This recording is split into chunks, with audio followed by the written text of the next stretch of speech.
Hello guys, welcome to Unstoppable Ayurved YouTube channel. Hello students. आज हम study करेंगे इंद्रिय शरीर के बारे में। इंद्रिय शरीर के अंदर 5 ज्ञानेंद्रिय, 5 कर्मेंद्रिय और एक उभयेंद्रिय मन है। इसके बारे में हमको स्टडी करना है। शुरू करते हैं निरुक्ति के बारे में। निरुक्ति यानी कि डेफिनेशन। इंद्र आत्मा तस्य साधनम इंद्रियम। इंद्रिय शब्द कैसे बना है? इंद्र जो है शब्द वो आत्मा के लिए यूज़ किया जाता है। आत्मा जो भी ज्ञान ग्रहण करती है वो ज्ञान सिर्फ और सिर्फ इंद्रियों के द्वारा ही हो सकता है। तो जो आत्मा के ज्ञान का कारण है उसको इंद्रिय कहेंगे। इसलिए यहाँ पे कहा गया है कि इंद्र आत्मा तस्य साधनम इंद्रियम। द आत्मा इज डिनोटेड एज ए इंद्र। उसको इंद्र कहा गया है आत्मा को, because it is located in to the body, क्योंकि ये पूरी बॉडी का वो करता हरता है। Which is dignified by the इंद्रिय, और जिसको हम इंद्रिय के द्वारा जान सकते हैं। ज्ञानाधिकरणम आत्मा। ज्ञान का अधिकरण अधिकारी कौन है? आत्मा है। पर उसको ज्ञान होता किससे है? इंद्रियों के द्वारा ही होता है। और इसीलिए कहा गया है कि सेंद्रियम चेतनम द्रव्यम निरेंद्रियम अचेतनम। यानी कि जो जो द्रव्य है उसमें इंद्रिया है वो सभी को चेतन कहा जाता है, और जिसके अंदर इंद्रिया नहीं है उसको अचेतन कहा जाता है। देखिए, कर्मेंद्रिय हस्तो पादौ गुद उपस्थम वागेन्द्रियम अथापि च कर्मेन्द्रियाणि पंचेव पादो गमनकर्माणि पायु उपस्थम विसर्गार्थम हस्तो ग्रहणधारणे जिह्वा वागेन्द्रियम वाक् च सत्या ज्योतिस्तमो अनृता। चरक संहिता का ये रेफरेंस है कि कर्मेंद्रिय कौन कौन सी? हस्त, पाद, गुदा, उपस्थ और वागेंद्रिय। ये 5 कर्मेंद्रिय है। और ये कर्मेंद्रियों के काम क्या क्या है उसको हम आगे भी देखने वाले हैं एक चार्ट के फॉर्म में। नीचे सुश्रुत ने कहा है कर्मेंद्रियों के काम क्या है उसके बारे में। कर्मेंद्रियाणाम यथासंख्यम वचन आदान आनंद विसर्ग विहरण आनि, है ना? ये सभी उसके फंक्शन हैं।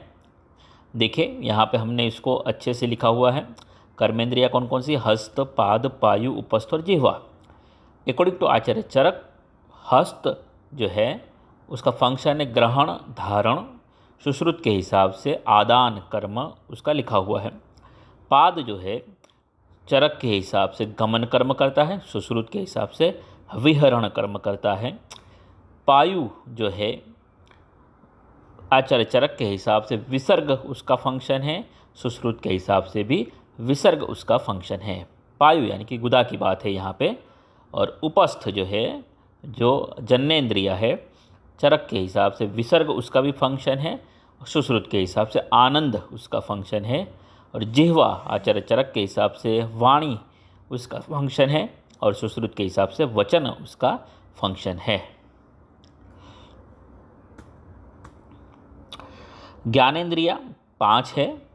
कर्मेंद्रियों की बात हमने देखी अभी। ज्ञानेंद्रिय 5 है। श्रोत्र, स्पर्श, चक्षु, रसन और घ्राण, ये 5 ज्ञानेंद्रिय है। कौन कौन से महाभूत की प्रधानता है? श्रोत्र जो है उसके अंदर जो है आकाश महाभूत, स्पर्श में वायु, चक्षु में अग्नि, रसना के अंदर जल और घ्राण के अंदर पृथ्वी महाभूत की प्रधानता है। गुण कौन कौन से है? कौन से? तो श्रोत्र जो है उसके अंदर शब्द, स्पर्श जो है उसके अंदर स्पर्श गुण, चक्षु जो है उसके अंदर रूप, रसना जो है उसके अंदर रस गुण, घ्राण जो है उसके अंदर गंध गुण रहा हुआ है। और कौन कौन से ऑब्जेक्ट को वो ग्रहण करती है बाहरी एनवायरनमेंट से? कौन कौन से विषयों को ग्रहण करती है? शब्द, स्पर्श, रूप, रस और गंध को वो ग्रहण करती है। इंद्रिय पंचपंचक। इंद्रिय पंचपंचक कौन कौन सी कौन कौन से एलिमेंट्स उसके अंदर इंक्लूड किए जाते हैं। इह खलु पंचेंद्रियाणि, पांच इंद्रिया, पंच इंद्रिय द्रव्याणि, पंचेंद्रिय द्रव्य, पंच इंद्रिय अधिष्ठानी, इंद्रिय के अधिष्ठान, पंचेंद्रिय अर्था, इंद्रिय के अर्थ, पंचेंद्रिय बुद्धि और इंद्रिय बुद्धि, ये पांच को मिला के पंच पंचक कहा जाता है। इंद्रिय श्रोत्र स्पर्श चक्षु रसन घ्राण, कौन से महाभूत, आकाश वायु अग्नि जल पृथ्वी, ये इंद्रिय द्रव्य हो जाएंगे। इंद्रिय के अधिष्ठान है, श्रोत्र का कर्ण में अधिष्ठान है, स्पर्श का त्वचा के अंदर, चक्षु का अक्षी आँखों के अंदर, रसना का जिह्वा के अंदर, घ्राण का नासिका के अंदर है। इंद्रिय अर्थ कौन कौन से हैं, शब्द स्पर्श रूप रस और गंध, ये इंद्रिय के अर्थ है। और इंद्रिय बुद्धि, श्रोत्र जो है उसके अंदर श्रोत्र बुद्धि, स्पर्श के अंदर स्पर्श बुद्धि, चक्षु के अंदर चक्षु बुद्धि, रसना के अंदर रसना बुद्धि और घ्राण के अंदर घ्राण बुद्धि होती है। इसको इंद्रिय पंचक कहा जाता है।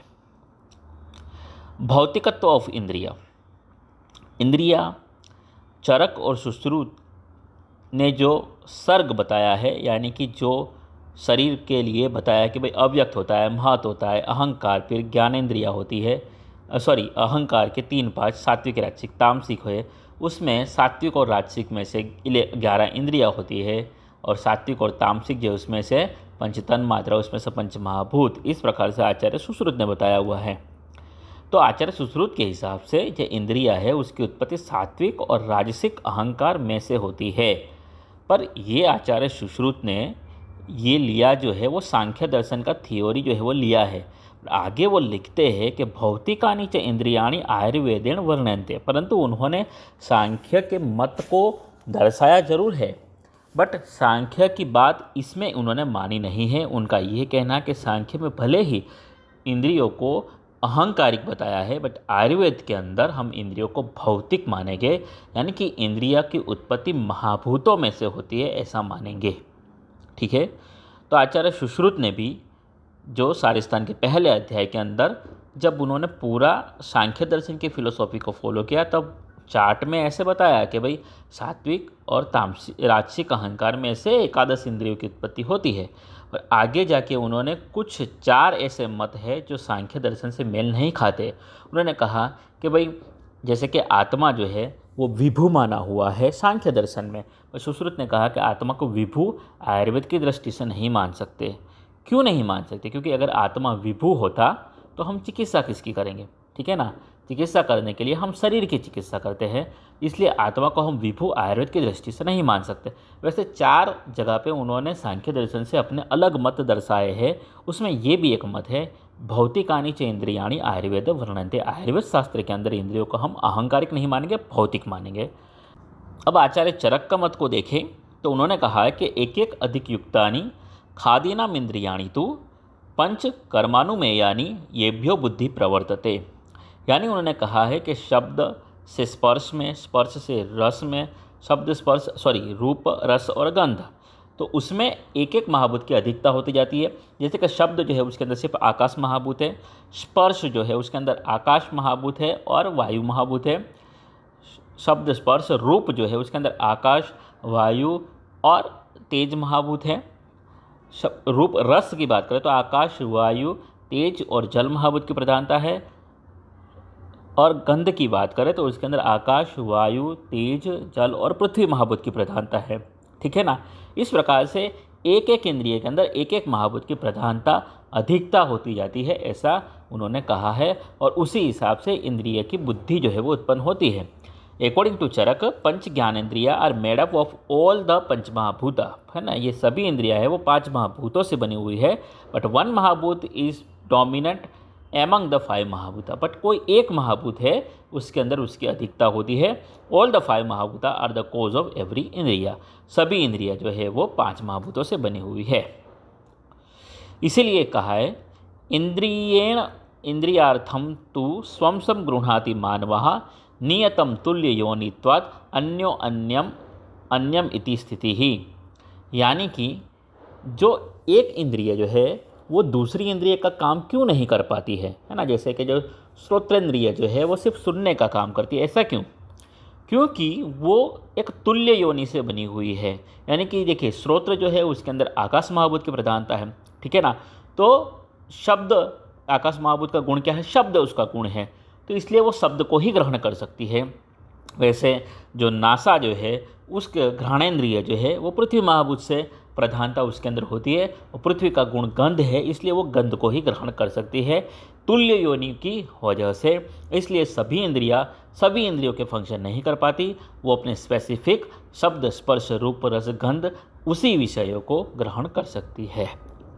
तो यहाँ पे इंद्रिय शारीर खत्म होता है। होप्स आपको समझ में आया होगा। आपको अगर कुछ क्वेरी है तो आप क्वेश्चन पूछ सकते हैं। Thank you very much.